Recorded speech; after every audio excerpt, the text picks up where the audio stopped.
Bienvenue dans la première émission, le premier podcast qui traite et traitera toutes les questions sur la propreté de notre planète. Objectif, planète propre, hashtag OPP. Nous essaierons de répondre à cette question, sommes-nous écolos? Aujourd'hui, dans OPP, nous recevons Monsieur Ariel Edmond Nicolas Veil, homme politique français, maire de Paris-Centre, soit le 1, 2, 3, 4e arrondissement, mais pas seulement, également chroniqueur, sur la radio RCJ pour la chronique dans l'œil du maire, Ariel Veil, oui, on va y arriver. Bonjour Ariel, Bonjour Ludovic. vous allez bien? Très bien. Allez, moi ça va impeccable. Je suis ravi de vous recevoir, vraiment. Vraiment, je suis très sincère. Vous faites partie de mon premier soutien et c'est pour ça que vous êtes là et vous êtes un vrai soutien. Parce qu'il y en a des faux aussi. Vous êtes né à Jérusalem le 5 juin 1973, vous avez donc 52 ans, fils de restaurateur. Vous grandissez à Paris. Vous êtes petit-fils de restaurateur. Oui. Petit-fils de restaurateur. Vous grandissez à Paris, vous étudiez au lycée Henri IV et vous décrochez votre bac scientifique. Dans les années 90, entre quelques matchs de tennis, vous courez auprès de masters, vous en obtenez 3. Après quelques longueurs de brasse et de crawl, vous obtenez des licences et vous en obtenez 2. Votre carrière professionnelle commence à l'ambassade de France aux États-Unis. Je me trompe? Non, c'est ça. C'était à la place de mon service militaire, un service civil. Parfait. En tant qu'adjoint d'attaché culturel de 1997 à 1998. Et votre carrière politique débute en 1999 en tant qu'assistant parlementaire du sénateur Parti socialiste Henri Weber. Alors, elle commence et elle finit la même année. Et ensuite, il y a une longue parenthèse où je vais aller travailler dans le privé. Et vous rentrez donc dans le Parti socialiste en 2012. Beaucoup plus tard, oui. Voilà. En 2014, vous êtes élu au conseil municipal du 4e arrondissement, délégué à l'architecture, à l'urbanisme, à l'innovation, au numérique, à la recherche et à l'enseignement supérieur, puis, à partir de 2017, délégué du commerce, à l'artisanat et de l'emploi. Le 23 novembre 2017, vous êtes élu maire du 4e arrondissement et en 2020, vous êtes élu maire secteur qui regroupe les 4 premiers arrondissements. En avril 2025, vous fondez avec d'autres membres du Parti socialiste le Cercle socialiste des Amis d'Israël et avec tout ça, vous trouvez le temps d'aller vous ressourcer au théâtre. Comment ça va? Ça va, ça me fatigue de vous écouter là. C'est votre carrière. Ouais, Je ne fais que vous citer. Je suis ravi, vraiment. Il y a beaucoup de choses, j'ai sélectionné. Oui, bien sûr, il y a beaucoup de choses. Il y a la famille aussi, vous n'avez pas mentionné, mais c'est de passer beaucoup de temps en famille. Mais d'abord, moi, je voulais dire merci. Merci, Ludovic, de m'inviter dans ce podcast que je vois d'un très bon œil. Je vais dire comment on s'est rencontrés. On se connaît d'ailleurs depuis très longtemps parce que je crois avoir été un des premiers à vous repérer, ce qui était facile puisque vous avez travaillé à la propreté de Paris-Centre et j'avais repéré vos posts que je trouvais très, très drôles, vos publications et que je trouvais sympa. Et en plus, ça faisait longtemps que j'attendais quelque chose comme ça. Quand je suis arrivé à la ville, vous l'avez cité, j'ai travaillé moi 20 ans dans le privé et je suis arrivé un peu par effraction à la mairie du 4e. Il m'a tout de suite semblé qu'il y avait un décalage entre ce que publiaient tous les gens toute la journée, la moindre poubelle renversée, la moindre flaque d'eau, et bon, les gens publiaient en sortant de chez eux, et une quasi-invisibilité, alors évidemment des agents de la propreté, mais du service public en général.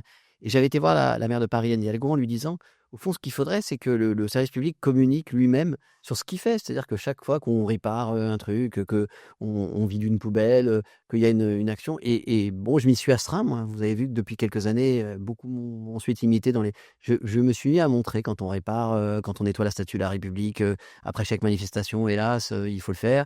Je me suis mis à le faire, mais c'est une chose, la communication institutionnelle, et c'est encore mieux quand c'est fait de manière embedded, comme disent les journalistes, quand ils vont sur un reportage de guerre ou quand ils sont embarqués. Et j'avais donc plaidé, j'avais même convaincu la maire de Paris de créer des postes de jeunes services civiques qui seraient embarqués. Et puis, ça n'a pas tout à fait marché comme ça. Et c'était compliqué à mettre en place. Et puis, tout d'un coup, il y a eu cette merveilleuse surprise. C'est débarqué. Non, mais on ne peut pas forcer. J'avais me proposé qu'on donne des téléphones aux agents, mais En fait, on peut pas forcer les gens à faire ça. Il faut avoir la vocation, ça a été, la vôtre et très vite quand j'ai vu ça, voilà, je vous ai invité, moi je suis convaincu que les Parisiennes et Parisiens qui sont si prompts à se plaindre, à publier des photos de ce qui va pas, à nous écrire pour le dire, sont aussi ravis de reconnaître quand ça va bien, qu'ils aiment leur service public, que depuis notamment, le confinement, ils se sont aperçus quand ils étaient derrière leurs fenêtres que les seuls qui étaient dehors, finalement, c'était les gens du service public et notamment les agents de la propreté et qu'ils ont un goût pour ça. Simplement, ils ont besoin de vous voir, ils ont besoin de vous entendre, ils ont besoin de savoir ce que vous faites et quand on leur montre, c'est bien. Quand on le fait nous, c'est pas mal. Quand c'est vous qui le faites vous-même, c'est bien. D'ailleurs, vous avez suscité quelques émules puisque maintenant il y Oui. a d'autres, stars, parmi Monsieur Diamé, les d'ailleurs, gens de s'il regarde propreté, cette voilà, vidéo. absolument, qui fait des tabacs, sur TikTok, sur, YouTube, en fait, peu importe d'ailleurs les réseaux sociaux. Ce qui compte, c'est la voix, la sincérité et le fait vous avez donné de la fierté, vous avez redonné la fierté aux agents et ce qui m'importe encore plus, c'est que vous avez donné de la fierté aussi aux Parisiennes et aux Parisiens qui se disent: «Ben, c'est chouette d'avoir des gens qui prennent leur métier à cœur et qui nous donnent, des conseils». D'ailleurs, je sais que vous êtes, je vous ai déjà vu. Maintenant, quand on est dans la rue, c'est vous que les gens reconnaissent et ils veulent des photos, des vidéos avec vous. C'est vrai, c'est vrai. Je suis tellement content de vous recevoir, un des maires de Paris, qui est au centre du sujet, la propreté urbaine pour la plus belle capitale du monde. D'ailleurs, pour vous, est-ce qu'il faut plus de public et moins de privé ou plus de privé ou moins de public? Vous me répondrez plus tard. C'est une question, vous me répondrez à la fin. Rentrons dans le vif du sujet, commençons ce petit monde, mon petit monde. Nous allons partir autour du monde. On y va? On y va. Allez, nous allons partir en Israël. Nous allons remonter le temps. Nous sommes en 2015. La ville d'Elad, vous connaissez? Oui, oui, dans le sud tout à fait au sud. Où les agents de nettoyage sont tracés par des bracelets électroniques.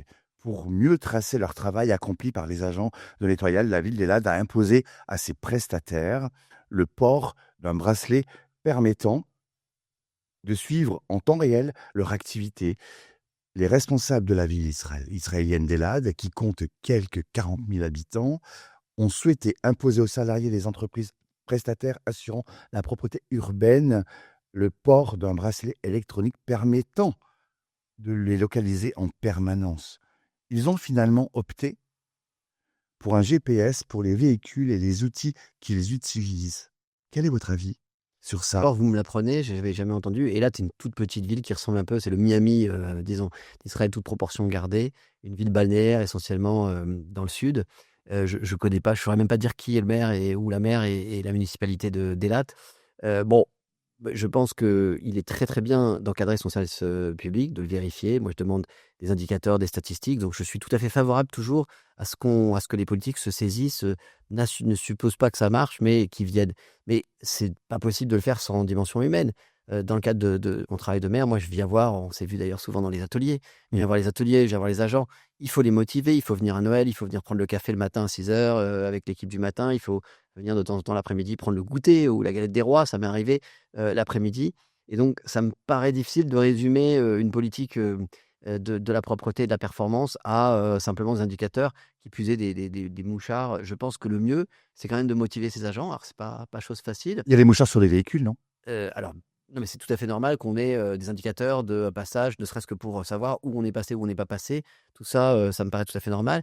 Mais tel que vous le décrivez, il nous manque toute la dimension humaine, la dimension Bien sûr. des relations, de l'animation. Moi, je ne me vois Ça, pas le c'est cabrasser, je peux vous dire. voilà, et c'est extrêmement important. Donc moi, le bracelet électronique, en plus, ça fait vraiment carcéral. Bah oui. Bracelet électronique, J'ai rien fait, toi, dans ma vie. c'est plutôt un substitut à la prison. Donc je pense pas, moi, je pense pas qu'il faut que les éboueurs soient en prison. Je pense qu'il faut, et c'est encore une fois une merveilleuse surprise quand, comme vous, vous en avez la fierté du job, il faut qu'ils aient la fierté. Et c'est pour ça que moi, je retiens toujours ce discours quand je viens, de dire, on compte sur vous, on sait à quel point vous êtes important et pour nous. Et donc, voilà, nous, on est fiers de vous, nous décevez pas. Et nous, qu'est-ce qu'on peut faire pour vous? D'ailleurs, c'est la question que je pose toujours, c'est qu'est-ce qu'on peut faire? Je rigole parce que quand ils me demandent des augmentations, je dis, ben, j'en parlerai, mais vous savez que les maires décident pas vraiment des salaires. En revanche, tout ce qui est matériel, très souvent de mes discussions avec Hébert est plutôt né, j'aurais dit, moi, le plus simple pour moi, il y a plein de trucs qui sont compliqués, mais ce qui est très simple pour moi, c'est d'aller mettre un peu un budget de la mairie sur une machine, un vélo électrique, un appareil qui va vous servir. Et c'est comme ça que le premier glouton, j'entends d'ailleurs des trucs délirants souvent sur les réseaux. Quelqu'un a vu un glouton, il ne l'utilise jamais. Ben, je peux témoigner, moi, là, j'en profite à l'antenne pour dire que les gloutons, ça sert énormément. Quand j'ai été élu maire, le premier truc que j'ai dit, c'est qu'est-ce qu'il vous faut? Le directeur de la propreté me dit: «Oh, je sais pas». J'ai dit: «Non, si, qu'est-ce qu'il vous faut? Qu'est-ce qui simplifierait la vie des agents et augmenterait l'efficacité?» Il m'a dit: «Écoutez, il y a bien un truc, mais vous n'avez pas les moyens». Le glouton n'est pas pisté.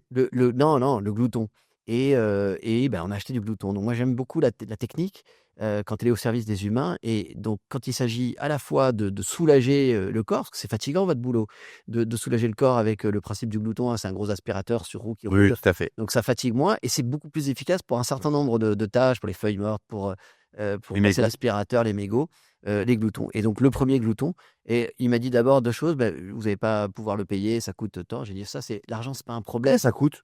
Ça coûtait, je crois, de mémoire à l'époque, Franchement, je le connais pas, le 40 000 €, je crois, le premier glouton peut-être, c'était ça et je me souviens qu'on avait, j'avais dit: «Bon, on va prendre des bouts de ficelle, on va le payer». Il m'a dit: «Mais il y aura encore un autre problème, c'est où est-ce qu'il va dormir le glouton?» Eh oui, et ça se j'ai casse. j'ai dit: «Bah, dans la mairie». Il m'a dit: «Mais non, on pose ça». J'ai dit: «Bah, vous allez voir». On a fait une prise extérieure et on l'a fait dormir dans la cour de la mairie. Ça a tellement, ça a choqué tout le monde au début. J'ai dit: «Mais pourquoi les gens verraient pas qu'on a des instruments de propreté?» Donc le glouton, il a habité dans la mairie du 4e à l'époque, pendant très longtemps et ça a tellement plu qu'après on est venu m'en chercher pour un 2e. Je l'ai fait habiter à la halle des Blancs-Manteaux. Vous vous souvenez? À la halle Oui, des oui, Blancs-Manteaux, oui, il y avait un bien 2e sûr. glouton. Puis le 3e, c'est la ville de Paris qui a dit: «Bah, on va faire pareil» et il a habité à l'hôtel de ville. C'est Oui, toujours dans le 4e, mais je m'en servais. il était dans la cour de la mairie. Exactement. La maire de Paris, elle a dit: «Il a raison, le maire du 4e, j'ai qu'à, vous m'emmerder avec vos trucs de stockage» et hop, il est dans la cour de la mairie, dans les belles cours. Reliez plus maintenant, hein. Voilà et bah, depuis ils ont construit, ils ont trouvé des lieux pour, stocker les gloutons. Oui. Mais il y a beaucoup plus de gloutons d'ailleurs parce qu'on s'est aperçu que c'était un bon appareil. Donc voilà, je continue. Moi, je pense que Donc vous prenez glouton. plutôt que de fliquer les agents, il faut, être à leur écoute pour savoir comment leur simplifier leur job, c'est-à-dire comment faire pour que, ce soit mieux pour tout le monde. Et d'ailleurs le faire avec eux, ça sert à rien d'acheter des machines si elles ne vous servent pas au final. Ouais, On va en venir, j'ai une question là-dessus, on va en venir. Nous allons partir en Finlande. Entre volonté politique et prise de conscience de la population, l'une des capitales la plus propre de la planète, Helsinki, met tout en œuvre pour rendre les déchets et les poubelles invisibles. Pas de mégots, pas de déchets sur le sol, aucun emballage, aucune poubelle qui déborde. La capitale finlandaise est réputée pour être l'une des villes les plus propres. Pour la population, c'est une obsession. Même si des efforts sont faits chez nous, en France, ils sont considérables, hein. Qu'attendons-nous pour être également obsessionnels sur la propreté urbaine? beh, écoutez, c'est une très bonne question. Si j'avais la réponse, je le saurais. Je pense qu'à Paris, les Parisiens, moi je parle de ce que je connais, on a sans doute le plus grand paradoxe, c'est-à-dire les Parisiennes et les Parisiens sont dans ce double paradoxe d'être, enfin dans ce simple paradoxe en réalité, d'être à la fois les plus exigeants, extrêmement exigeants sur la propreté et d'être, alors peut-être pas les mêmes, mais globalement, hein, quand on les agrège, parmi les plus sales. C'est-à-dire que, rarement on a vu un comportement un civique. Tous les jours, il y a pas un jour, je failli me faire casser la gueule plusieurs fois, me battre. Tous les jours, il m'arrive de dire à des gens, franchement, et d'ailleurs, en général, ils me disent: «Vous avez raison». Parfois, ils s'énervent et ils veulent se battre, mais parfois, ils me disent: «Vous avez raison». De dire tous les jours à quelqu'un: «Vous avez pas franchement, vous venez de jeter votre mégot par terre, c'est dégueulasse». Par ailleurs, c'est une amende, si vous avez la police municipale, mais je rentre souvent plutôt sur le 135 €? ouais, mais sur la À culpabilité votre avis, d'abord. c'est pas assez, assez, pas assez? Bah, c'est pas tellement le montant le problème, c'est que d'abord la police municipale, on n'a pas assez d'agents. D'ailleurs, je reviens On est sur ça parce d'accord? que je pense que les plus grands agents de la propreté, c'est la police municipale. J'exagère, c'est un je dis ça de manière, provocatrice, mais si on en avait plus, comme par hasard, les gens quand il y a la police municipale, ben, ils ramassent, les crottes de leurs chiens, ils jettent pas Exactement. par terre. Et moi, je le dis souvent, en essayant de pas trop être agressif, en leur disant: «Non, franchement». Et très souvent, j'ai vu des gens qui me disent: «Ah ouais, vous avez raison» et qui ramassent ou ils me disent: «Ah oui, c'est vrai, je savais pas, j'ai pas pensé». Je leur dis le mégot par terre, vraiment. Aujourd'hui, qui, jette encore son mégot par terre sans savoir que c'est interdit, mais surtout que c'est dégueulasse, que ça fout en l'air, l'océan. Pollue? On a mis des plaques partout pour dire l'océan. Sur Paris, vous savez combien on en ramasse par jour? Non, dites-moi? Dites-moi un chiffre. Je Heu, vais pas vous piéger, hein, mais ah, je dirais c'est sur 4 millions. ouais, 4 000 000. 4 millions par jour. Alors quand je dis on ramasse, Ah, j'étais loin. ouais, c'est les balayeuses, les balayeurs, les machines, tout ça confondu, ça fait 4 millions. En France, par an, on en ramasse 8 milliards. C'est incroyable. C'est énormissime. C'est Faut un savoir, coût, phénoménal. En plus, bah oui, vous ramassez pas tout, donc il y en a une partie ça qui pollue part quand même 500 dans litres l'océan. d'eau. Ouais, c'est ça. Un mégot peut polluer, je crois, c'est ça, 500 litres d'eau. Et quand on sait tout ça, là, le geste est tellement facile. On a mis en place tout ce qu'il fallait, les cendriers obligatoires, etc. D'ailleurs, les cafés jouent le jeu, hein, pour la plupart. C'est tellement facile de ne pas jeter par terre. Donc voilà, c'est ce paradoxe. Les Parisiens et les Parisiens se plaignent beaucoup, beaucoup, beaucoup, ont des exigences que je comprends en matière de propreté. Mais à l'échelle globale, que ce soit eux, les visiteurs, sont extraordinairement crades. Et dans leur comportement en général, genre les gens aiment bien manger dehors, laisser. Quand je vois les lendemains de fête, l'état du Marais, je pense que ce soit la nuit blanche, que ce soit surtout la fête de la On musique, va en ou que ce reparler, soit, on va en voilà. reparler. Quand je vois l'état, ou sur les quais, on a rendu les quais piétons. Ça a permis aux gens d'en profiter, c'est extraordinaire. Ils viennent le soir dès qu'il fait beau, vous avez des pique-niques, des gens qui pique-niquent. Mais parfois, quand je vois les amas de cadavres de bouteilles, je me dis, quand même, les gens, ils n'ont pas conscience parfois de la beauté de ce qu'on leur donne, de la gratuité que c'est, et une forme de gratitude qui consisterait à jeter. Alors, je vais pas dire, voilà, tout est la faute des Parisiennes et des Parisiens, mais je remarque ce paradoxe. Ce paradoxe, il faut le résoudre. L'une des résolutions, c'est de leur parler, de leur parler, de leur parler, de les éduquer, de leur faciliter la vie, un peu comme ce que je disais avec les éboueurs, c'est de leur dire, voilà, qu'est-ce qu'il vous faut, à quelle distance il vous faut une poubelle, qu'est-ce qu'il vous faut comme objet de tri. Et on tâtonne encore, mais on a beaucoup fait de choses dernièrement, avec les points d'apport, qu'on appelle les points d'apport volontaires. Vous savez, ces petites poubelles qui permettent de trier les biodéchets, déchets alimentaires. Moi, On par va en exemple, parler, on va en voilà, on parler va en après. parler, je vais On va vous en dire par- où je les ai mis. D'accord. Alors, on va rester dans notre tour du monde. Hein. Faut pas oublier. Mais je sais pas comment on fait pour avoir des Finlandais ou des Japonais, parce qu'au Japon, on est aussi très, très, c'est extraordinaire, au Japon, la propreté. Je ne sais pas Quel est si le pays le plus propre à votre avis? comme ça, dans le trio de tête, j'aurais mis le Japon, maintenant Helsinki, parce que vous me l'avez appris, et puis Singapour. et la Suisse. Ah, mais à Singapour. Singapour, pour le coup, il y a un système répressif. Ça, Voilà, il y a que si vous 1400 € d'amende. abusez, bam, c'est coup de canne en 1400 public. euros. Coup de canne en public aussi. C'est un pays où C'est une on correction. pratique encore les Je corrections. fais des bêtises, on m'a corrigé. Voilà. Regardez ce que je suis devenu. En Suisse, la civilité en Suisse, j'ai toujours été étonné. En Suisse, personne, moi j'ai honte, je suis un Parisien aussi, hein, je le dis avec mes travers. Titi parisien. Voilà, bah, j'ai grandi à Paris, donc quand je traverse à la parisienne, c'est-à-dire qu'on traverse comme ça en regardant, sans regarder les feux, mais en regardant la circulation.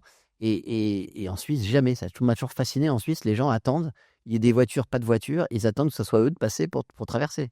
Donc voilà, et de la même manière, en Suisse, il n'y a pas un paquet par terre. Si vous jetez une clope par terre, il y a une réprobation sociale qui est extraordinairement forte. Vous m'avez appris, je vais regarder sur la Suisse et je poserai la question au prochain invité. Nous allons faire un tour à Montréal.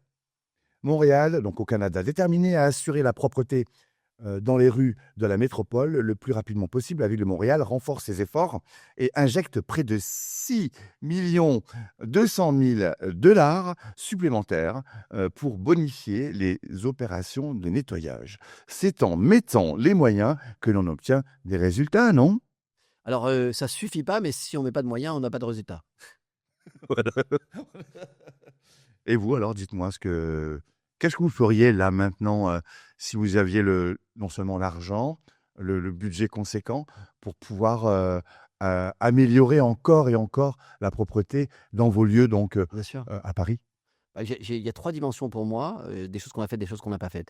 La première, c'est d'avoir des prestations complémentaires, en plus de tout le travail de la collecte qui est faite habituellement, et pour lequel finalement c'est un métier assez traditionnel. On sait combien de kilos on enlève, hein. D'ailleurs, à Paris Centre, c'est je crois près de 500 kilos pour les ordures générales par habitant, contre un peu moins de 300 par habitant partout ailleurs. Bon, vous avez compris, c'est pas que les habitants sont plus sales ou produisent plus de déchets, c'est qu'il y a beaucoup plus de visiteurs, de touristes, de gens qui Exactement. travaillent là. Donc donc ça, on sait faire, j'allais dire. Ce que nous, on utilise comme moyen supplémentaire, comme opération, puisque vous parlez de ça et que ça coûte de l'argent évidemment, c'est ce qu'on a négocié, c'est ces enveloppes supplémentaires qui sont à la main des arrondissements. Et je crois que la propreté, comme à peu près tout, ça se pilote mieux quand même sur le terrain et donc au plus près des arrondissements. Ça fera partie peut-être de mes propositions. Moi, je pense qu'il faut encore décentraliser, c'est-à-dire il faut encore piloter les services publics. Vos futures propositions Oui, enfin, je l'ai déjà fait. Et en pour les futures municipales? non, voilà, on a déconcentré les services. Vous présentez? Tout d'un coup, Vous descendez? je descends. Au moment où il dit ça, alors, attends, s'il te plaît. J'essaie de me remonter quand même. Attendez, On va voir, j'adore. on va voir ce qu'on va faire pour les municipales. Mais on est engagé dans un mouvement qui convainc tout le monde, qui consiste à recentrer les services. Donc vous allez vous présenter? Bah, on va voir, j'ai pas encore décidé. J'ai pas encore décidé, on y réfléchit. En tout cas, on travaille déjà sur les sujets de propreté. Et une étape, mais je le dis, c'est pas la direction, le management, qui sont des choses qui m'occupent beaucoup. Moi qui ai passé 20 ans dans le privé, dans des grandes entreprises, je me rends compte que le pilotage et le bon échelon de pilotage, c'est un sujet qui est compliqué, que ce soit dans l'entreprise ou dans le service public. Et or, il me paraît évident que c'est à l'échelle des territoires. J'ai de la chance, je suis le maire des 4 arrondissements, donc j'ai à peu près, je suis le seul maire sans doute, qui coïncide avec ces services publics territoriaux. Vous savez qu'à Paris, tout le monde ne le sait pas forcément, mais à Paris, on a une direction territoriale de Paris-Centre, de 4 arrondissements. C'est toujours plusieurs arrondissements, mais chez moi, ça tombe bien, c'est les mêmes que la mairie, ce qui nous permet d'avoir une discussion très suivie. Donc, dans la première piste on a faite avec plutôt de succès, ça consiste à avoir des enveloppes qui sont à notre main et qui nous permettent de dire, tiens, moi je sais, parce que je parle aux habitants, au conseil de quartier, qu'à tel endroit, il faut renforcer. Et donc, on fait des opérations grandes lessives, par exemple. Excusez-moi, j'ai l'image où vous descendez. Je suis désolé. Ah, mais ah oui, c'est vrai, c'était drôle. Bah oui, c'est comme ça. Il faut se faire humble parfois quand on parle de la propreté. J'ai voulu me faire. Mais oui. Et donc, on a ces opérations de grande lessive où voilà, il y a des noms de code dont on se fout. Je pense que les gens s'en fichent. Ce qu'ils veulent savoir, c'est comment on fait. On vient on a des opérations particulières, les opérations dites personnes à la rue, hein, là où on a des tentes, des campements. Et à défaut de résoudre ce problème qui est un énorme problème et dont on reparlera peut-être, mais en tout cas, on vient nettoyer, et pour les gens qui sont là, pour leur dignité, et pour tous les gens qui habitent là et qui passent là. On vient avec des moyens, avec des renforts, avec des passages plus appuyés, avec, vous savez, vous le savez, mais avec de nettoyage sous haute pression pour pouvoir que ce soit propre. Je passe devant Il y a pratiquement les toutes petites les lampes, il y a écoles. les Niagara. Les Exactement. Niagara, c'est les grosses citernes. J'aime bien le terme, les chutes du Niagara. Voilà, exactement. Et donc ça, c'est un des premiers moyens. Le deuxième, c'est d'avoir plus d'agents, hein. Ça fait partie des choses, des revendications permanentes. Et je le disais d'ailleurs tout à l'heure, d'avoir aussi plus de police municipale.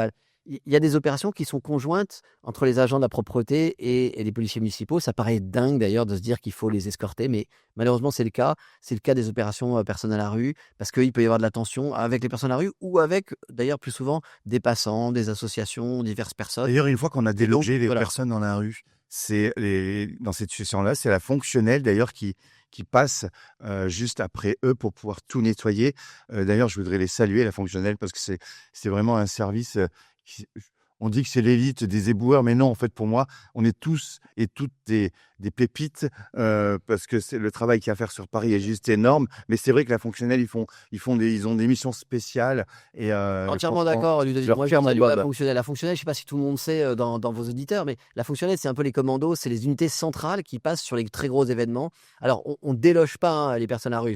Les opérations dont je parlais, moi, c'est des opérations où on leur demande simplement de se lever, on nettoie et ils gardent leurs affaires. Par contre, il arrive qu'il y ait des opérations, alors pour le coup, qui sont menées par la police nationale, Oui, par l'État, exactement. et on aimerait en avoir plus d'ailleurs de mise à l'abri. Oui. Dans lesquels ils leur proposent des logements. Et dans ces cas-là, effectivement, ça a fonctionné. Mais c'est eux qui interviennent Derrière, aussi faut nettoyer, bien sûr. pour les grands événements. Et je vous ai dit le nombre de fois où j'ai été horrifié en voyant à la fin d'une grande fête, de la fête de la musique ou j'en sais rien, On va en parler, on va en Reggae parler. Pride, je suis époustouflé du travail qu'ils font à la fin de toute manif.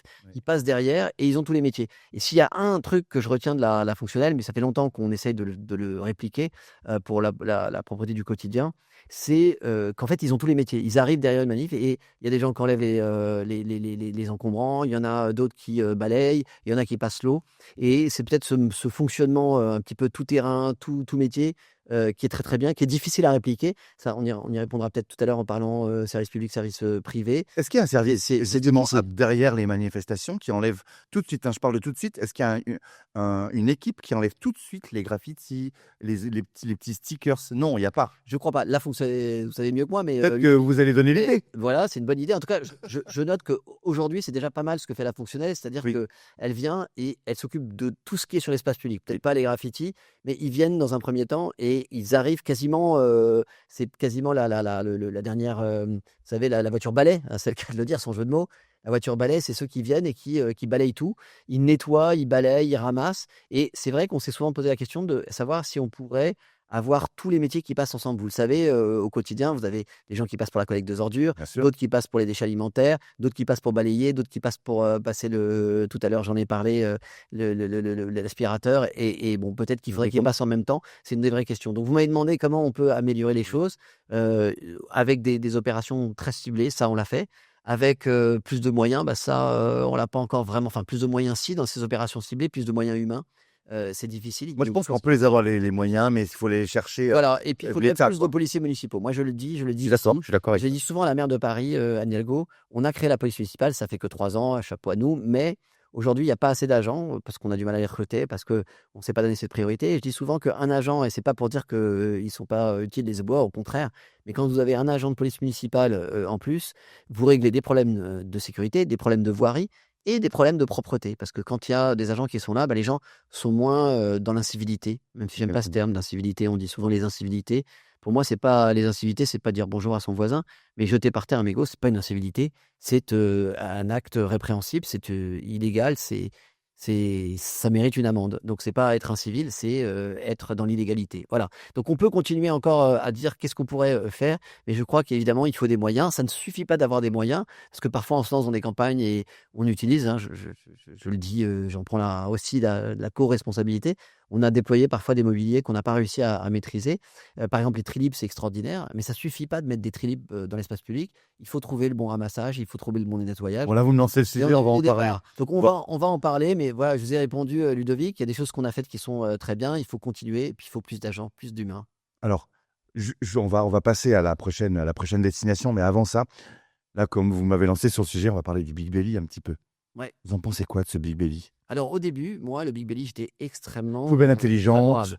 Big Belly, c'est une grosse poubelle déjà, dont la capacité est encore de grande taille, mais qui est encore augmentée par sa compression, son pouvoir de compression. Et pour finir sur les Big Belly, elles ont ces trois avantages. Gros volume physique, plus gros volume décuplé par la capacité de compression, et poubelle intelligente, puisque non seulement elles s'alimentent au solaire quand il y a du soleil, mais elles sont censées communiquer leur état de remplissage et donc dire: je suis pleine, il faut me débarrasser. Bon, c'est un super outil. D'ailleurs, ça marche très bien les Big Belly dans certains endroits, et notamment en province. C'est avec À pour Paris. pour nous, c'est un calvaire. À Paris, Je suis désolé de vous le dire. ouais, non, mais je sais bien. À Paris, malheureusement, c'est vraiment le test ultime à Paris. Les gens, il y a une telle densité d'usage, il y a une telle dureté sur l'espace public, et un conflit et des chocs même physiques que les Big Belly, on en a retrouvé pas mal avec le ventre ouvert, Exactement. avec le capot qui ferme plus, avec Les cendriers à l'intérieur de voler. Les cendriers volés à le l'intérieur. cendrier volé. Alors ça, on a eu ça aussi sur les nouvelles poubelles, des Cybèles. Et donc, Oui. et puis elles sont taguées. Donc ça nous coûte une fortune de nettoyer les poubelles. C'est bien un paradoxe, c'est qu'on doit dépenser pas mal d'argent pour nettoyer les poubelles. Exactement. Donc les Big Belly, alors c'est bien, ça continue à être bien dans certains endroits, mais ça n'est pas la solution. De toute façon, il n'y a pas de panacée en propreté. Il n'y a rien qui marche partout et tout le temps. Il faut en permanence adapter. Ces derniers temps, moi j'ai constaté qu'on a remplacé, je vais vous dire, on a remplacé des Big Belly à certains endroits par Les apports volontaires. par les abri-bacs, en fait. Les abri-bacs qui sont, vous savez, c'est ces coffrats Grandeur-là, en, ouais. en bois, et on en a déployé, par exemple, souvent on en déploie l'été. L'été, il y a plus de gens dehors. On en met dans les jardins, dans les espaces publics. Je pense au jardin de Nelson Mandela. Nelson Mandela, évidemment, on connaissait bien. J'essaie hier. Ben, je sais, parce que je vous vois souvent, je vous suis. Quand je vous croise pas dans la rue, Ludovic, ce qui arrive souvent d'ailleurs. Quand je vous croise pas dans la rue, je vous vois sur TikTok ou sur plutôt Instagram. Moi, je suis pas sur TikTok. Et donc, je vois ce que vous faites. C'est super. Bon, vous connaissez bien Nelson Mandela. C'est la plus grande gare, c'est le point d'arrivée des gens à Paris à pied, puisque c'est la plus grande gare souterraine d'Europe, peut-être du monde d'ailleurs, celle des Halles, Châtelet les Halles. Donc, il y a énormément de passages. Et aux Halles, on a un peu tout déployé. Et là, on est en train de remettre justement des abri-bacs. On en déploie. On s'est rendu compte que ça a très bien marché cet été, qu'esthétiquement, ça tient bien, que c'est pas trop dégradé. Là, on va pas dire de contenant, alors c'est énorme. Et au départ, c'est un mobilier de propreté. Vous savez, hein, les limites entre les différentes directions de la ville, c'est plutôt du mobilier de jardin. Or, ça tombe bien, Nelson Mandela, c'est un grand jardin. Oui. Donc, on en a mis là. Moi, je les pousse un peu à la périphérie des jardins. Petit à petit, je commence à en mettre dans des endroits qui sont, par exemple, à la sortie des Halles. Je commence à en mettre parce que je trouve que ça marche bien. Il y a du résultat là. Et là, il y a Faut du le dire. résultat. Donc, Oui, c'est oui. vrai qu'on est revenu de la croyance dans. De toute façon, il n'y a pas de mobilier urbain qui soit la panacée partout. Il y a des endroits où les trilibs marchent et d'autres où ils ne marchent pas. Il y a des endroits où les Big Belly marchent, d'autres où ils ne marchent pas. Il y a des endroits où les Cybèles marchent. Les Cybèles, vous savez, c'est les Oui, boulettes oui. carrées qui ont remplacé Il y a les bagatelles aussi. les bagatelles. Les Pourquoi on dit bagatelles. bagatelle? Et comment on peut savoir que c'est une bagatelle, justement? J'ai une petite astuce. Ah, alors la bagatelle, pour moi, je suis tellement C'est les habitué à les baguettes. appeler par leur nom, bagatelle. Bagatelle.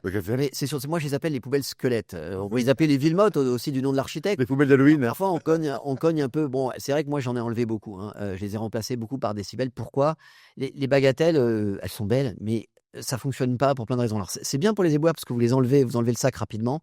Mais le problème, c'est que le sac s'enlève tellement rapidement qu'il part souvent sans éboueur.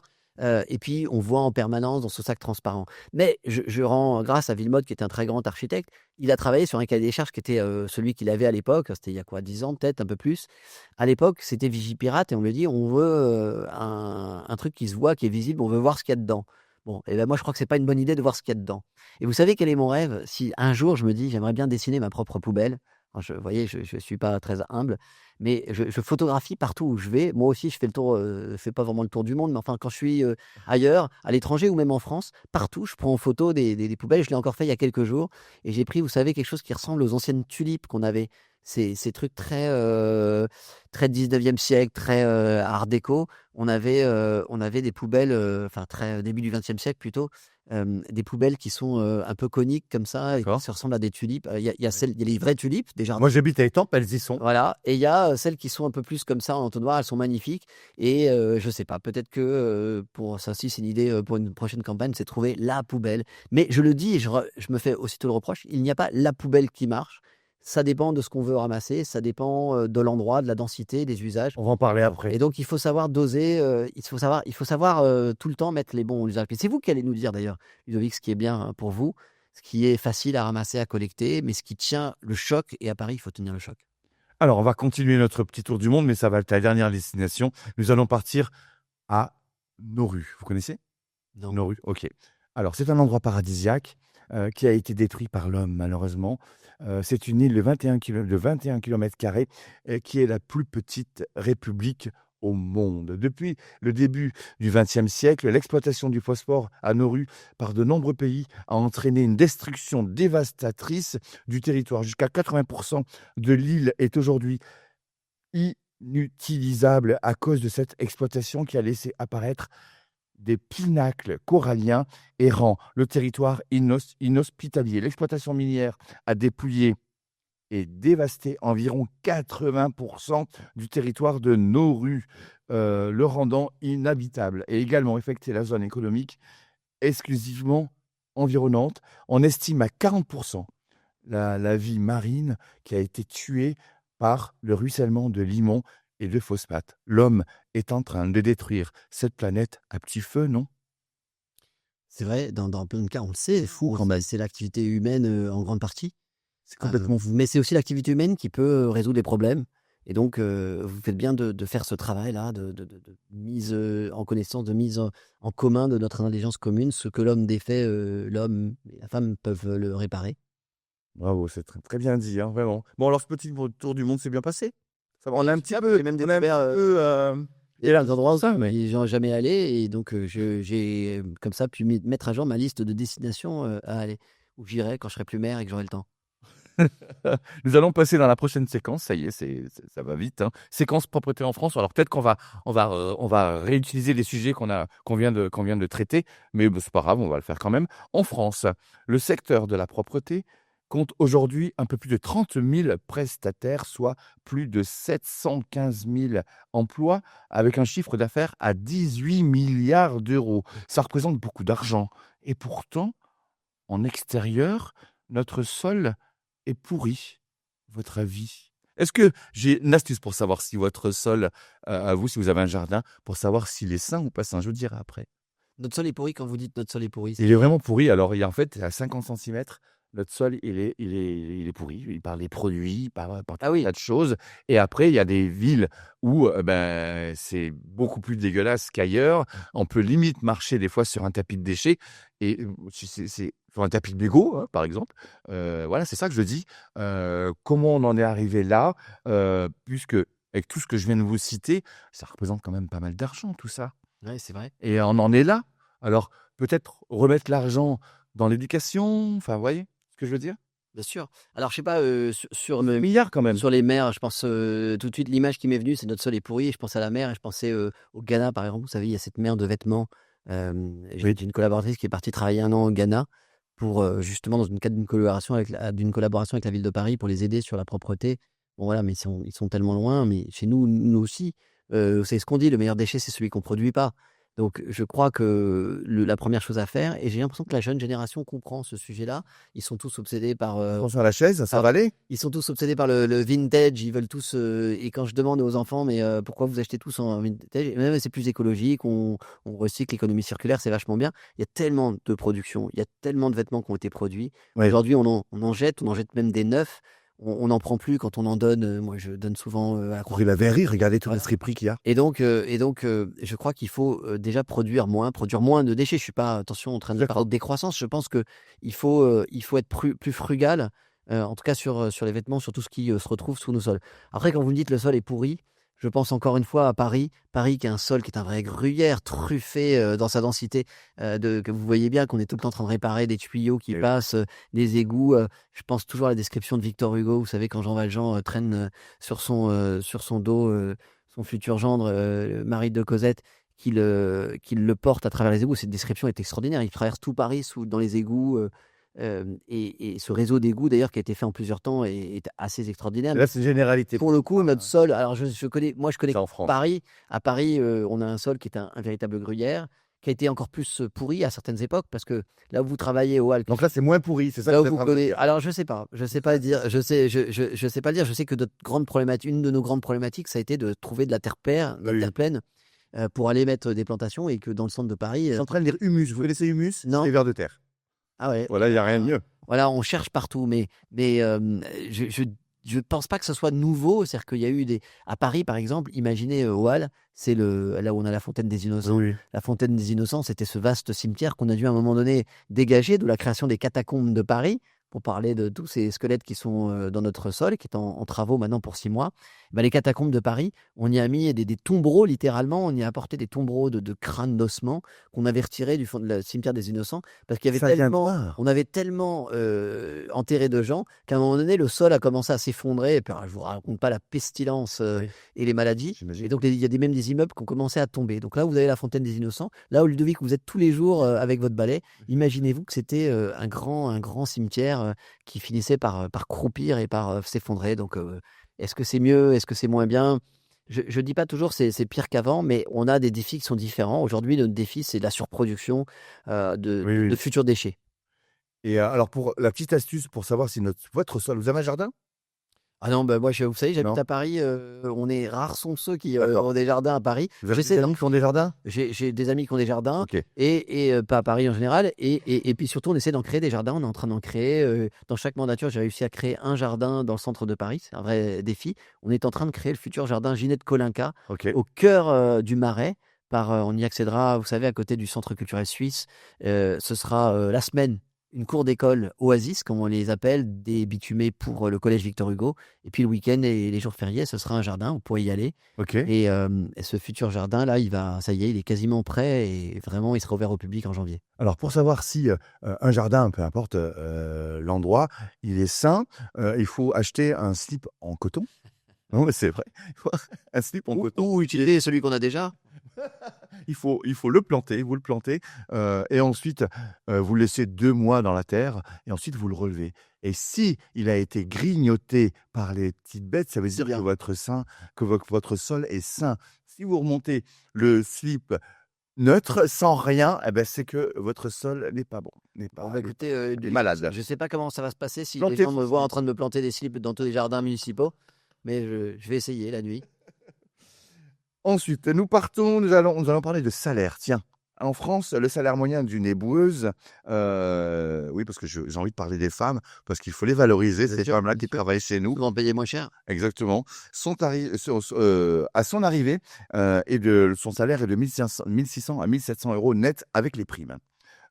Pour mon cas, mon expérience, donc j'ai 9 ans, je gagne 1969 euros net avec les primes. Est-ce que c'est bien payé ou mal payé? Bah, d'abord, c'est pas beaucoup d'argent, hein. Quand on est pas très loin du SMIC, c'est qu'on n'est pas très bien payé dans l'absolu. Mais tout ça est relatif. Un des grands sujets qu'on a, nous, aujourd'hui, c'est comment on loge les agents, par exemple. Ah, Alors, ce qui est clair, c'est qu'avec cette somme-là, impossible de vous loger à Paris. Donc, il faut du logement social, même très social, et c'est toute la question. Moi, je porte la vision d'une ville de Paris qui est une ville de mixité.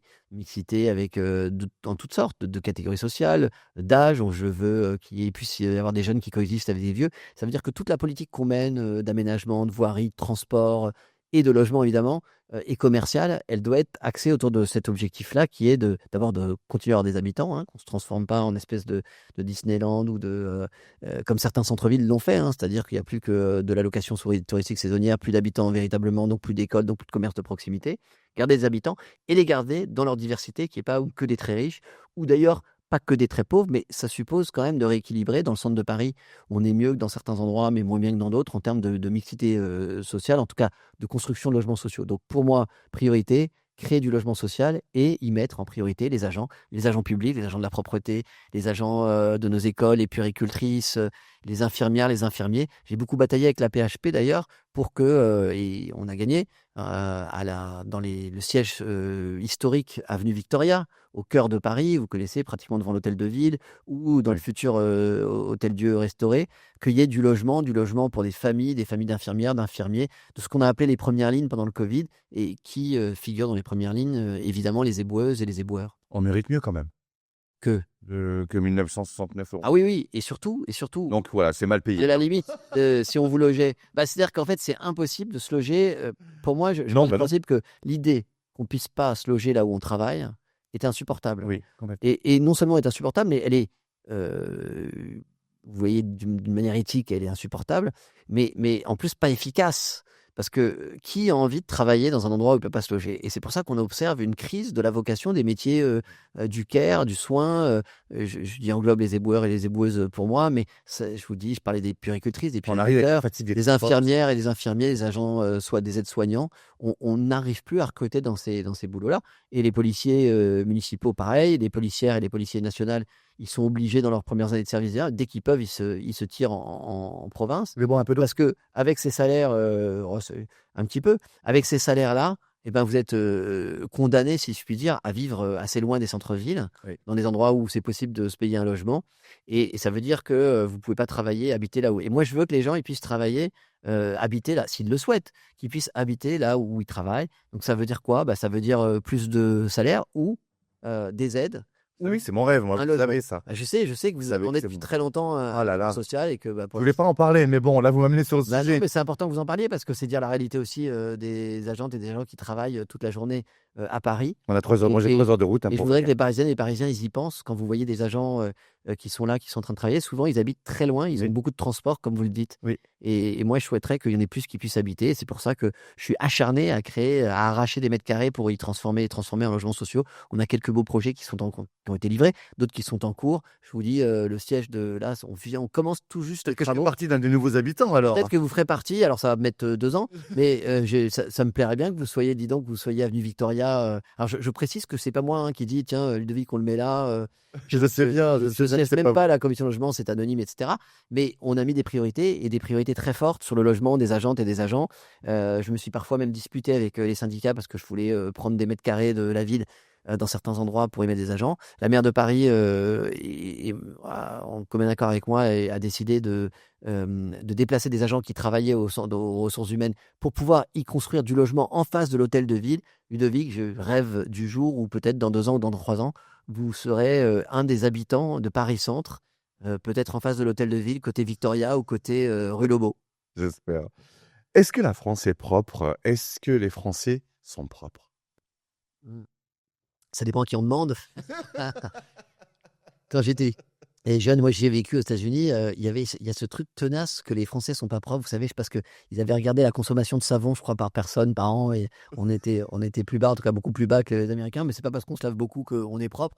En revanche, Moi, je parlais pas du corps, hein, je parlais pas de. je rigole. Il y a ce cliché sur les Français qui prennent pas de douche, c'est parce que peut-être les Américains en prennent trop, mais en termes de propreté, encore une fois, sur l'espace public, ce qui est certain, c'est que, je l'ai dit tout à l'heure, c'est un paradoxe que j'observe moi chez les Parisiennes et Parisiens, on se plaint beaucoup de la propreté, on n'est pas toujours soi-même irréprochable, que ce s'agisse de faire du tri.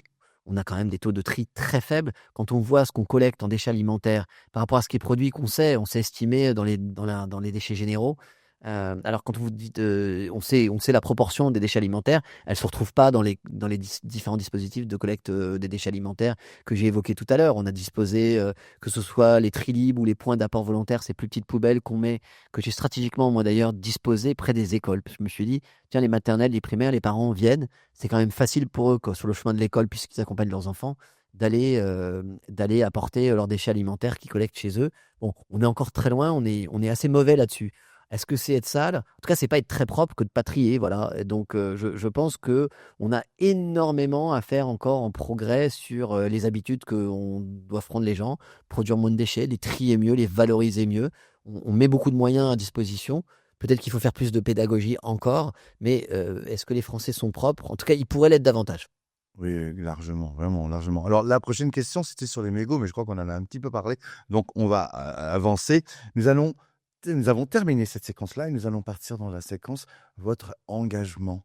Oh là là. Ouais. Engagé comme maire, ça veut dire aussi engagé en propreté et plus que n'importe qui. D'ailleurs, qu'allez-vous faire qui n'a jamais été fait, qui pourrait aller dans le sens d'un hashtag Paris propre? Bon entendeur, salut. Vous savez à qui je fais référence? Non? Vous connaissez pas le hashtag? Paris propre? Non, non, moi hashtag, moi c'est moi qui Ah oui, dis oui, le oui, bien hashtag sûr, Paris le propre. vôtre, le vôtre, bien Mais sûr. Ouais, c'est ouais. pour faire Ah, moi, je suis un c'est des pour faire présidents. c'est pour contredire l'autre hashtag qui traîne et qui nous Bien fait sûr, du bien sûr. mal, hein. Mais on en a parlé tout à l'heure. Je disais que j'avais été effaré par le bad buzz, c'est-à-dire les Je vais gens pas qui les cibler d'ailleurs. Oui. non, mais les gens qui publient et ça se limite pas à un mouvement, c'est spontanément, je photographie la poubelle en bas de chez moi qui Ça cache déborde. Paris, voilà, c'était À tout moment d'ailleurs, une poubelle peut déborder. Et je dis pas que c'est pas illégitime, hein, sauf qu'on a une application pour laquelle on fait très bien ça. C'est pas la peine de faire sur les réseaux sociaux. Essayez d'abord, je dis aux auditeurs, essayez d'abord dans ma rue. Dans ma rue, c'est un DMR, oui, oui, complètement. voilà, DMR, J'utilise. on dit. Dans ma rue, c'est une application extraordinaire qui a vu ses signalements exploser, mais aussi ses traitements exploser. Et donc ça marche tellement bien qu'on est sollicité de partout dans le monde pour venir le faire. Moi, je me rappelle que j'avais organisé une réunion il y a quelques années, c'était au tout début, avec les plus grands signaleurs. On les a invités, les plus grands signaleurs sur Dans ma rue, pour leur demander un peu ce qu'ils aimaient, ce qui était pratique, ce qui n'était pas pratique. Et grâce à eux, on a développé des nouvelles rubriques. Maintenant, il n'y a quasiment pas un item spécifique de propreté sur l'espace public qu'on puisse pas, jusqu'aux épaves de vélo, qu'on puisse pas signaler. Donc, il faut utiliser Dans ma rue, c'est le mieux. Mais c'est vrai que moi, j'aime bien de temps en temps voir aussi le service public en action. Et donc, merci Ludovic de montrer ce qu'on fait. Je pense que c'est extrêmement important. Je pense qu'aussi c'est efficace. C'est pas simplement la méthode Coué de dire tout va bien puisqu'on le ramasse. C'est aussi une manière de dire, voyez les efforts qui sont faits. Vous voyez l'argent. Moi, je pense qu'il faut dire aux gens, il faut dire aux Parisiennes, aux Parisiens, combien d'argent on met pour installer des poubelles, pour nettoyer leur rue. Ils n'ont pas conscience. Et je crois que c'est peut-être le début d'un dialogue. Donc, qu'est-ce qu'on peut faire? Je pense un plus grand dialogue avec les gens. Alors, on le mène déjà tous les jours avec les conseillers de quartier, les délégués un peu des habitants qui sont là.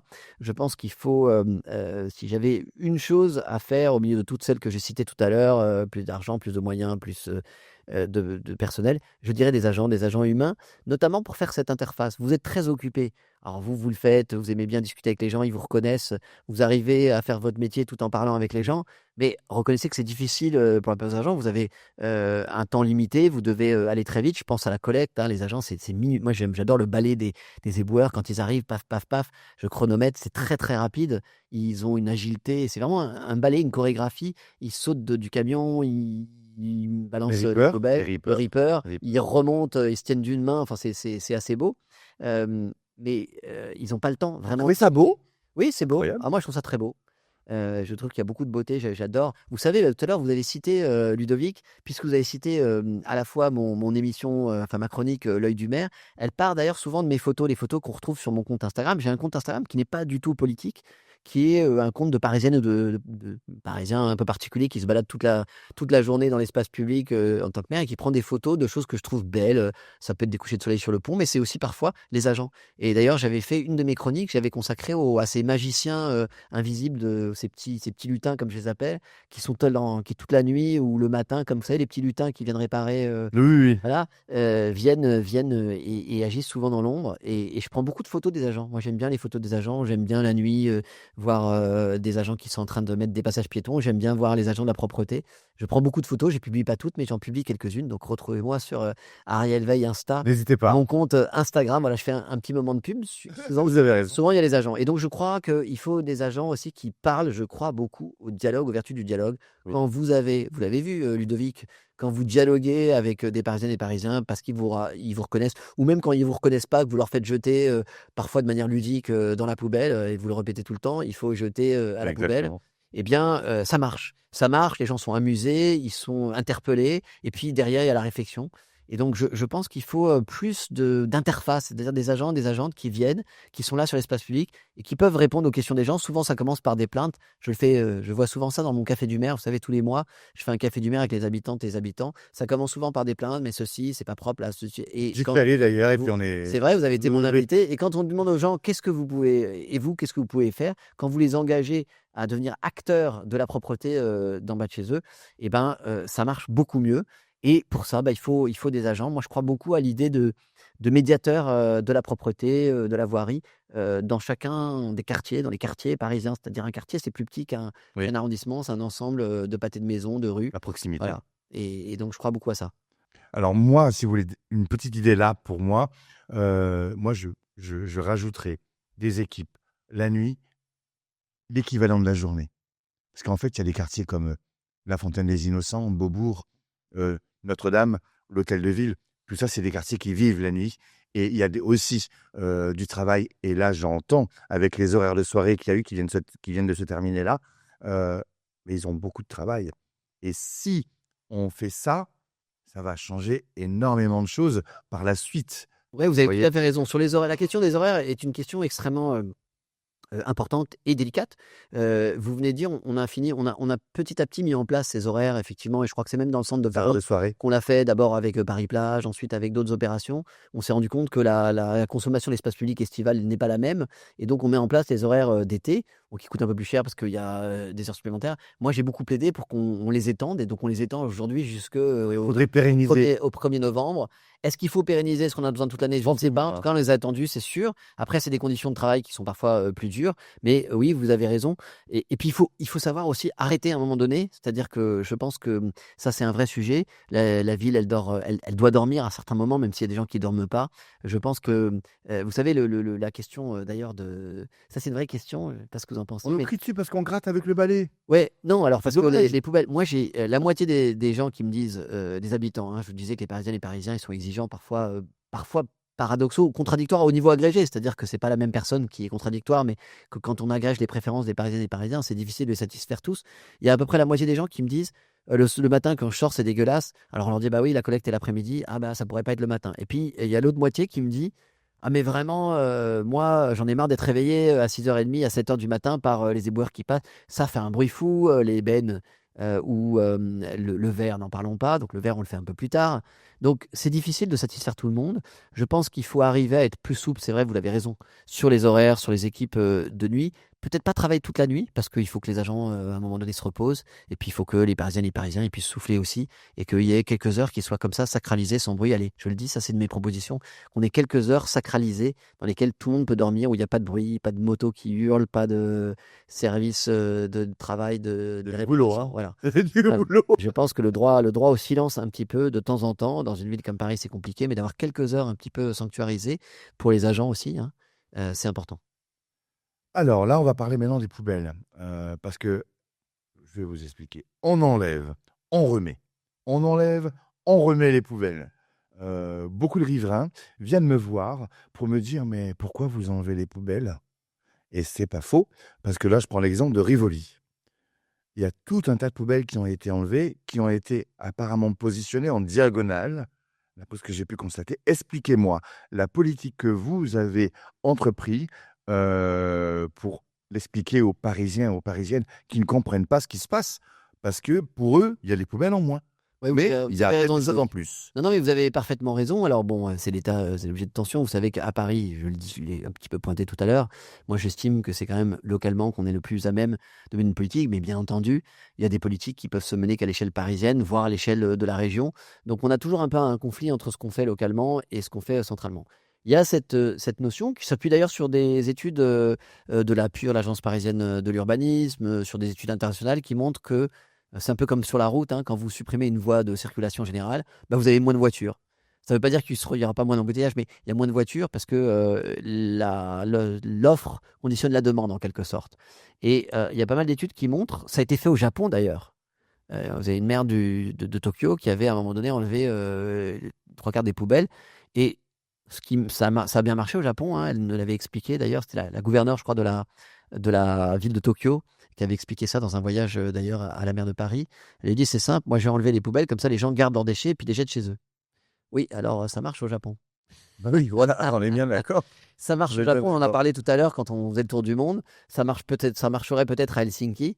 Pas ici. Mais à Paris, bah, ça marche pas. Alors ça marche un petit peu. C'est-à-dire que quand vous avez énormément de poubelles ou un maillage qui est parfois, et encore une fois, la PUR a fait un travail pour dire qu'il y a des endroits où il n'y avait pas de poubelles, d'autres endroits où il y avait trop de poubelles. Les gens finissent par considérer que on est dans une décharge et donc il y a une espèce de conception parfois, on le voit à l'œuvre, hein. Vous avez déjà vu, d'ailleurs j'ai vu sur vos vidéos, vous voyez, les gens ils considèrent que les poubelles c'est une cible un peu. Oui. C'est pas un endroit dans lequel on jette les ordures, c'est un endroit autour duquel on pose ses ordures, y Oui. compris ses encombrants ou n'importe Oui. quoi. Et donc ça c'est un problème. Le vrac. Voilà. Donc c'est vrai qu'il y a une densité de poubelles à poser qui doit être optimale. Mais il n'y a pas de solution miracle. Je l'ai dit tout à l'heure, il n'y en a pas de panacée en matière de propreté. Ici, par magie, il suffisait d'enlever toutes les poubelles de Paris pour que ce soit propre, ça se saurait. Et Alors donc, pourquoi on a enlevé ce rythme alors voilà, Pourquoi il y a pu avoir cette notion appuyée sur l'étude de la PUR, appuyée sur un centre d'études internationales qu'il fallait dédensifier. Et puis, comme toujours, il y a quelqu'un, à mon avis, dans un bureau très loin qui s'est dit tiens, hop, j'appuie sur le bouton, on enlève toutes les poubelles. Et donc, je me suis retrouvé à faire remettre des poubelles après qu'elles étaient enlevées.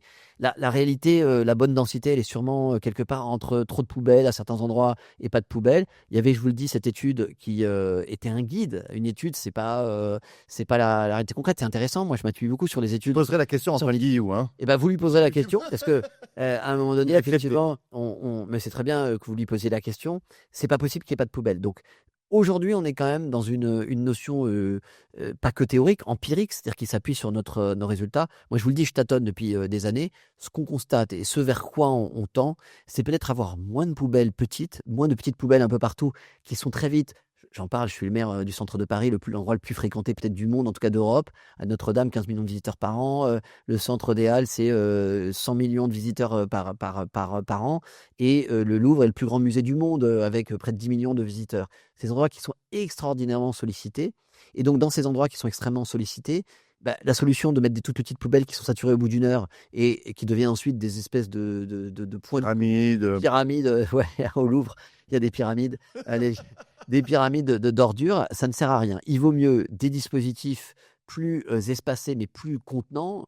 Et on en a parlé tout à l'heure, avec des tâtonnements autour des Big Belly qui sont bien, mais qui ne sont pas la panacée non plus, avec sans doute ce que j'ai dit, les abris-bacs qu'on dispose un peu plus. Voilà, on voit bien l'été, quand on a une surcharge de l'espace public, on teste des modules, on teste, vous l'avez dit aussi tout à l'heure, des effectifs et des horaires différents.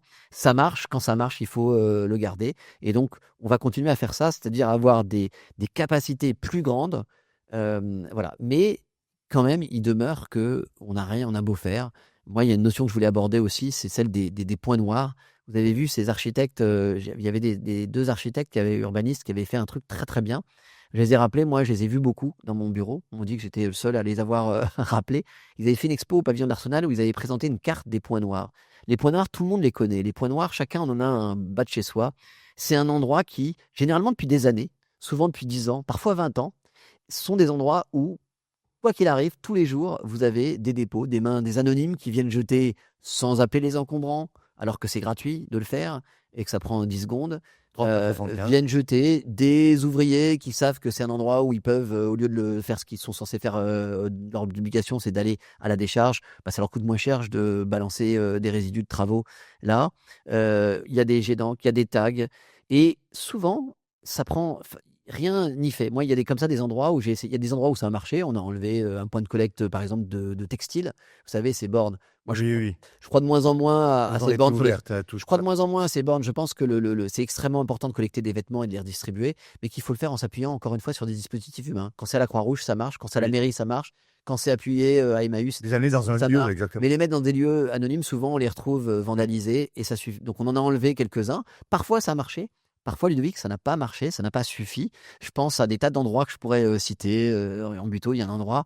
On a beau enlever les poubelles, déplacer les poubelles, enlever la borne textile, terminer les travaux, parce que chaque fois qu'il y a des travaux, évidemment, tout le monde considère que les chantiers, il faut les. Je ne comprends pas que les gens On peut y jeter. jettent leurs déchets dans les travaux. Voilà. Et donc, souvent, j'ai travaillé avec ces architectes, ces urbanistes, on s'est aperçu que parfois, il y a des petites ruses. Il y a comme ça un endroit dans Paris. Je ne donnerai pas l'adresse volontairement, où on avait un recoin qui était un recoin à pisse, on connaît bien ce sujet. On y pissait, on y déposait des sacs poubelles, parce que souvent il y a des dents creuses à Paris, c'est comme ça que l'urbanisme s'est fait. Et alors on a dessiné une fausse entrée avec une fausse boîte aux lettres, avec des fausses petites marches. Ça a marché. Comme quoi, tout aussi simple que puissent être parfois les gens, ils se sont dit non, quand même, je ne vais pas pisser et laisser des sacs poubelles devant une adresse. Ça marche, c'est intéressant. Je travaille avec des urbanistes, des architectes pour faire des choses comme ça. Mais très souvent, il faut aussi convoquer l'histoire. C'est innovant, c'est bien. Voilà, l'histoire des lieux. Il y a des endroits dans Paris où, dès qu'on regarde un peu l'histoire, on se rend compte qu'il y a eu un immeuble à cet endroit-là, insalubre, il a été rasé. Et en fait, on est dans des délaissés urbains, un peu ce qu'on appelle des délaissés urbains. Et donc, je crois beaucoup à la vertu de faire une petite placette, un endroit. C'est des petits projets, c'est des projets plus modestes que de refaire la place de la Concorde ou de la République. Oui.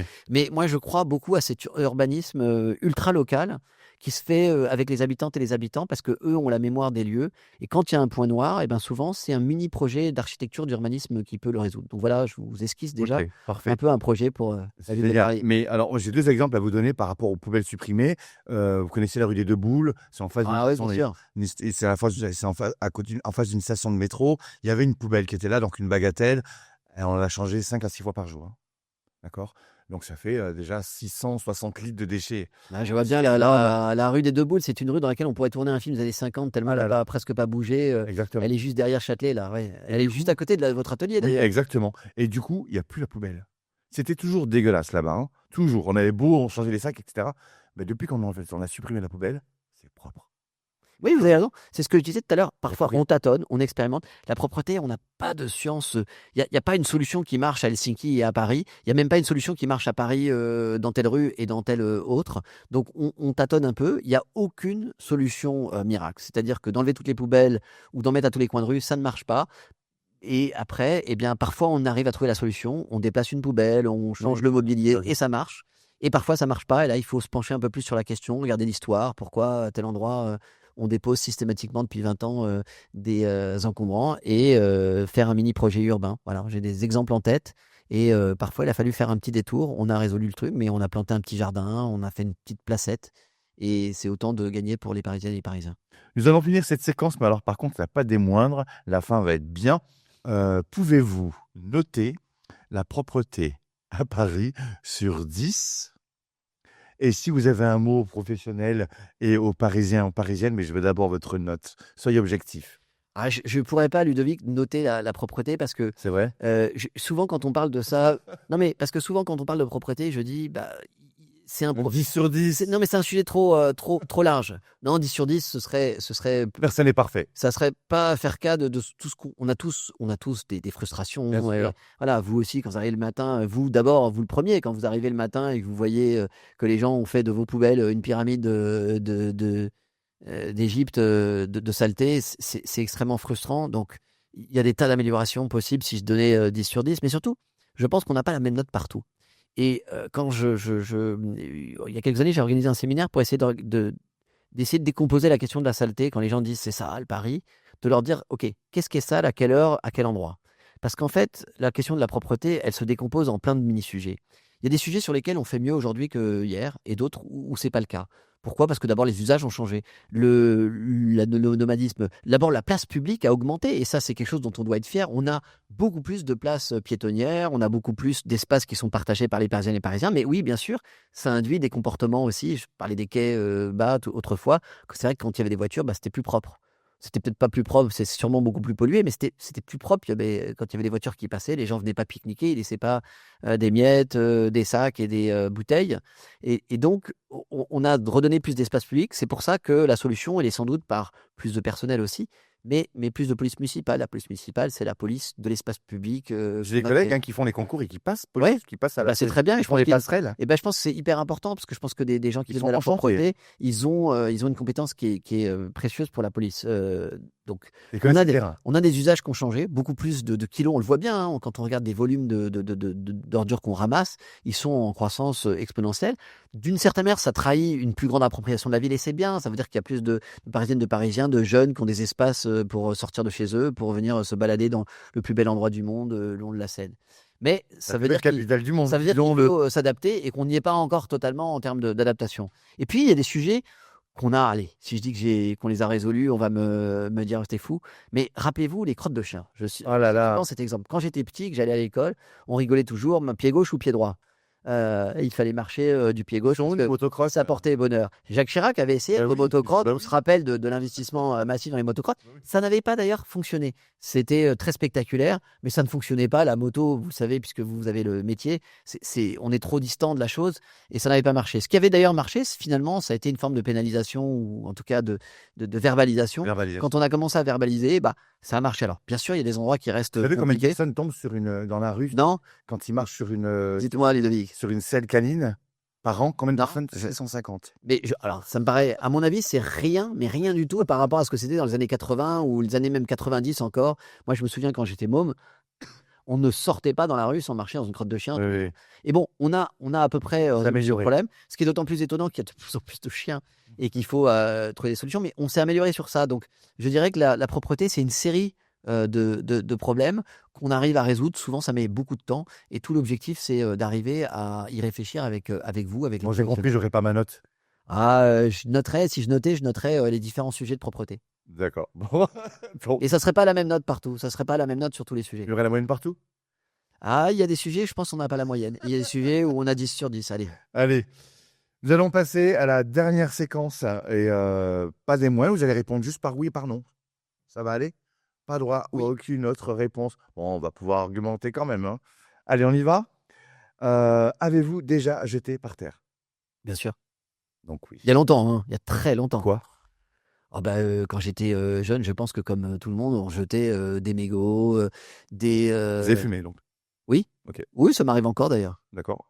Ok. Moi, j'ai rien jeté. Mais alors, Jamais. je le dis, pas depuis que je m'occupe des affaires de la ville, ça. Ok. Triez-vous vos déchets à l'exactitude comme il est indiqué? Emballage poubelle jaune, le compost encombrant en déchetterie, le verre dans les colonnes à verre, et à Paris, les poubelles sont blanches. Est-ce que vous triez exactement comme ça? Alors, je trie à l'échelle de mon foyer, c'est compliqué. J'ai des enfants qui trient, d'autres Donc qui c'est ne oui. trient pas. Moi, je le fais. Avec d'autant plus de difficultés, comme beaucoup de Parisiennes et Parisiens, c'est qu'on n'a pas toutes les poubelles, nous, parce qu'on est dans un immeuble où le local poubelle est très étroit. Et donc, c'est vrai, Mais vous avez les tri libres. pour les déchets alimentaires, j'ai le tri libre, mais j'ai surtout les bornes, les points d'apport volontaires Voilà. qu'on a disposés. Il y en a un sur chaque marché. On a commencé par les marchés. Je vous le disais tout à l'heure, ça a été mon apport personnel. C'était d'en mettre devant les écoles. On est tous à moins de 200 mètres normalement d'un point d'apport volontaire. Donc, c'est pas un énorme effort, mais il faut en prendre la discipline. Je ne l'ai pas toujours fait. Ok. Videz-vous votre corbeille numérique tous les jours? Ma corbeille Numérique tous les jours. celle de mon Là, ordinateur. dans le téléphone. Est-ce que vous Ah, voulez, non. Non, c'est pas Mais bien. non, ça, je devrais le faire. Vous avez... Eh oui. Et oui, il faut vraiment le faire. Ça prend 2 minutes. Non, je le fais que quand c'est plein et que vraiment je peux plus envoyer de messages ou que. J'imagine que la boîte est toujours pleine. Tous les mails Sûr. que vous devez recevoir. Seriez-vous prêt à augmenter le salaire des éboueuses et des éboueurs? Oui ou non? Oui, bien sûr, je vous l'ai dit. Merci. Je vous l'ai dit, et puis je le dis, je pense que ça passerait par une forme sans doute de part variable aussi, en fonction d'un certain nombre d'objectifs. La mécanisation de notre trottoir est mieux que l'humain? Non, ça Ça, c'est aussi. catégorique. Non, ça, on en a parlé. Il y a pas de solution miracle et sûrement pas mécanique. Par contre, il y a à discuter avec les humains qui sont vos agents. Tout ce qui a bien marché en mécanique, c'est des solutions qui ont été discutées, réfléchies avec les agents. Vous vous rappelez du Tenax? Oui, bien C'est sûr. ce petit. Bien sûr. Ça, c'était une horreur. Hein. Nous, on l'a plus chez nous. Mais et vous savez que l'outil pour aller nettoyer sous les grilles, là, c'est un de vos agents, c'est un de vos collègues qui l'a inventé, je crois. Il y a eu des innovations qui ont été inventées par des agents et puis qu'ensuite sont utilisées dans le monde entier. J'espère qu'ils ont déposé les droits. Donc, même pour la technique, c'est les humains et c'est sur ceux qui sont sur le terrain qui nous aident à la penser. Bien sûr, bien sûr. Éboueur de l'espace est un métier d'avenir? éboueur de l'espace. Vous savez, blague à part, on en parle dans des commissions de l'ONU internationale, ça nous paraît loin, et c'est loin. Oui ou non, oui ou non. Oui, il y a des débris, il y a déjà des tas de débris dans l'espace. Ça fait sourire, mais il y a des tas de débris, et si on utilise encore l'espace, l'utilisation de l'espace, eh ben, il va y avoir évidemment à faire nettoyer cet espace, c'est déjà le cas. Des débris, en fait. On a des débris aujourd'hui qui peuvent être très dangereux, qui un jour vont s'abattre et peuvent faire des morts. Je vous ai posé une question en tout début, on arrive à la fin, en tout début de cette émission. Plus de public et moins de privé ou plus de privé et moins de public? Pareil, en fait, ma réponse constante, Ludovic, c'est pas du tout pour ne pas répondre au sujet. Ma réponse constante, c'est de dire qu'il n'y a pas de solution miracle. Sinon, ça se saurait et on serait tous, ce serait propre partout parce que tout le monde appuierait sur le bouton. Et donc, s'il suffisait de dire 100% de privé et tout sera miraculeux, ça marcherait. On sait que dans le passé, il y a eu des grèves dans le privé. C'est vrai que récemment, moi, j'ai la particularité d'avoir un territoire où j'ai un arrondissement sur 4 qui est traité en régie pour la collecte et 3 autres qui sont en privé. C'est vrai, il faut le reconnaître, dans les dernières années, j'ai plus eu de sujets de problèmes de grève et de dysfonctionnement du service public sur l'arrondissement qui fonctionne publiquement. Ça a amené une question légitime des habitants parfois à nous dire, nous aussi, on voudrait passer en privé. Est-ce que c'est la panacée? Je ne sais pas. Ce que j'essaie de faire plutôt, c'est de dire, voilà, regardons la question objectivement et regardons aussi comment fonctionne le privé. Je pense qu'aujourd'hui, à Paris, le fonctionnement du service public, on a le plus de talent, mais je pense que son encadrement, sa gestion, comme elle n'est pas définie sur des contrats qui sont spécifiques à des objectifs, elle est peut-être moins fonctionnante que celle du privé. On est coordonnés que le privé, nous. Hein. Voilà, absolument. D'ailleurs, quand on dit le privé et le public, c'est un petit peu illusoire. On travaille ensemble. Hein. C'est une partie des prestations qui sont faites par les services publics. C'est vos collègues qui travaillent pour telle ou telle agence. Je pense qu'il faudrait qu'on harmonise mieux, en tout cas, quoi qu'il arrive, qu'on harmonise mieux notre système de collecte. Je le dis, moi, dans mon territoire, d'avoir 2 systèmes de collecte, ça fonctionne pas tellement bien. Il faudrait harmoniser. Donc, c'est pas une solution, c'est pas une question de public ou de privé, c'est une question d'encadrement, de définition des objectifs et de suivi. Très bien, parfait, ça me va super bien comme réponse. Avant de clôturer ce podcast et cette émission, j'ai une toute dernière question, mais l'ultime question. Êtes-vous écolo? Bien sûr. Ah ben, c'est oui, il fallait dire oui ou non. Hein. Oui. Non, là, ça y est, on a passé la séquence. C'est êtes-vous écolo? Oui, et argumenté. Si être écologiste, c'est être pour la gestion fine et prudente des ressources rares, pour éviter que la Terre soit trop abîmée par les humains, si c'est vouloir anticiper ce qui va arriver de manière inéluctable, qui fait le consensus des citoyens, des scientifiques, pardon, c'est-à-dire le réchauffement, lutter contre tout cela, nous sommes, je crois, je fais partie d'une majorité qui est éminemment écologiste. Alors, on confond souvent le terme avec le terme politique, le parti politique, mais évidemment, l'écologie n'est pas l'apanage de ceux qui sont dans le parti écologiste, qui s'appelle d'ailleurs de manière un peu plus compliquée. Moi, je fais partie d'une famille de pensée qui est écologiste, au sens où elle a parfaitement intégré toutes les menaces qui pèsent et qui sont déjà à l'œuvre, en termes de dérèglement climatique, en termes de gaspillage des ressources, en termes de dilapidation des ressources, et la nécessité d'avoir une action extrêmement énergique. J'aime beaucoup vos termes. D'y dépenser de l'argent. D'ailleurs, il faut mettre des budgets importants, mais vous savez, je suis économiste, moi, vous l'avez dit tout à l'heure, j'ai passé longtemps à enseigner d'ailleurs l'économie, à publier de la recherche, et je crois beaucoup, pendant longtemps, j'ai enseigné ce que c'est qu'une externalité. Je crois que l'investissement écologique n'est pas, on pourrait dire finalement il faut qu'on dépense de l'argent, on n'a pas le choix, il faut construire des murs de digues contre ce qui nous arrive, mais je crois que ce sont des investissements qui sont productifs, c'est-à-dire des investissements qui ont des externalités positives, c'est-à-dire qui rapportent finalement sur le long terme plus que ce qui nous coûte. Je donne un exemple.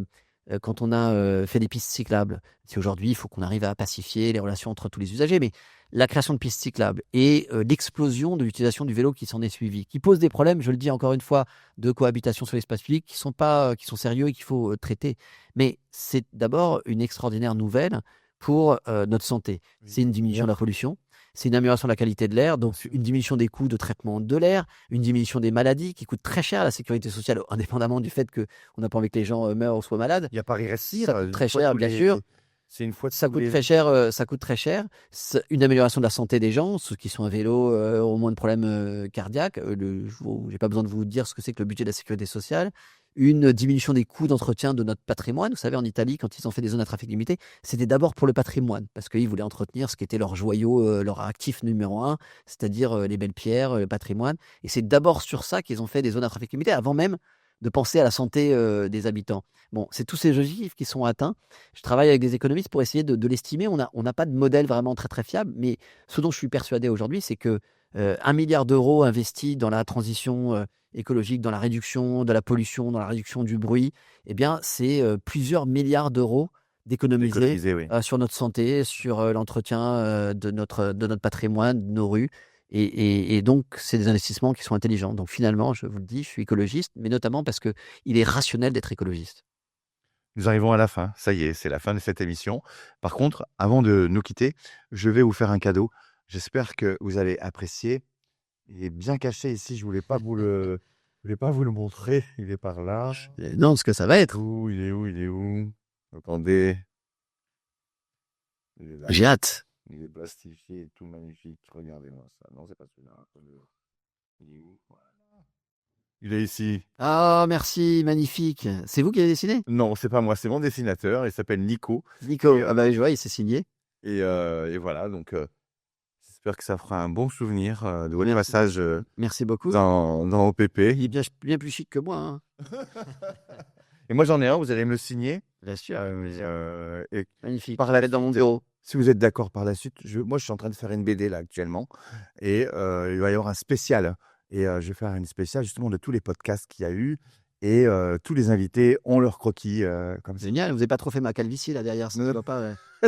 C'est pas moi qui décide, hein, c'est Nico. Merci à Nico, hein. C'est une caricature. Hein. Ouais. Merci à vous d'avoir Merci. participé. Merci beaucoup. Attendez, restez avec nous. Je vous dis à très très bientôt. Merci d'avoir regardé. N'oubliez pas de nous suivre sur YouTube et sur tous les autres réseaux. Merci à monsieur le maire d'être venu nous voir. Et merci, les chers Ludovic.